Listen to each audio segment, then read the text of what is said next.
TCS, Infosys, Cognizant, L&T থেকে যারা স্বপ্ন দেখতো যেসব কোম্পানিতে জয়েন করার পর একদিন আমেরিকায় এসে সেটেল হবে বা আমেরিকায় যেটাকে বলে অনসাইট টেস্ট পাবে, অনসাইটের চান্স পাওয়া কিন্তু জিরো হয়ে যাচ্ছে। আমি একটা স্ট্যাটিস্টিক দিই, 2024 সালে এইসব কোম্পানিগুলো, ভারতের আইটি কোম্পানিগুলো অনসাইটে 25,000 কর্মীর H1B স্পন্সর করেছিল। আগে অনেক বেশি করতো, আগে 50,000 ছিল।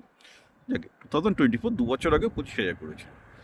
25-এ কত করেছে? মোটে 4,500। আর এবছর সেটা কয়েকশোতে নেমে আসবে। অর্থাৎ যারা আপনারা টিসিএস, ইনফোসিস যেখানেই ইন্ডিয়াতে চাকরি করছেন, তাদের এইসব কোম্পানির থ্রু দিয়ে আগে যে একটা অনসাইটে এসে অনেকেই আমেরিকায় এসছে অনসাইটে, যাদের আমেরিকায় পড়তে আসেনি কিন্তু মানে চাকরি করে সাইটে এসছে, সেটা কিন্তু অনসাইটে এসে আমেরিকায় থাকা, ঘুরে যাওয়া, পয়সা বানানো, আবার দেশে ফিরে যাওয়া, বা এখানে এসে কোম্পানি চেঞ্জ করা, এখানে এসে গ্রিন কার্ড করা, অনেকেই করেছেন টিসিএস, ইনফোসিস বা ইন্ডিয়ান আইটি কোম্পানি থ্রু দিয়ে এখানে এসে ক্যারিয়ার করেছেন।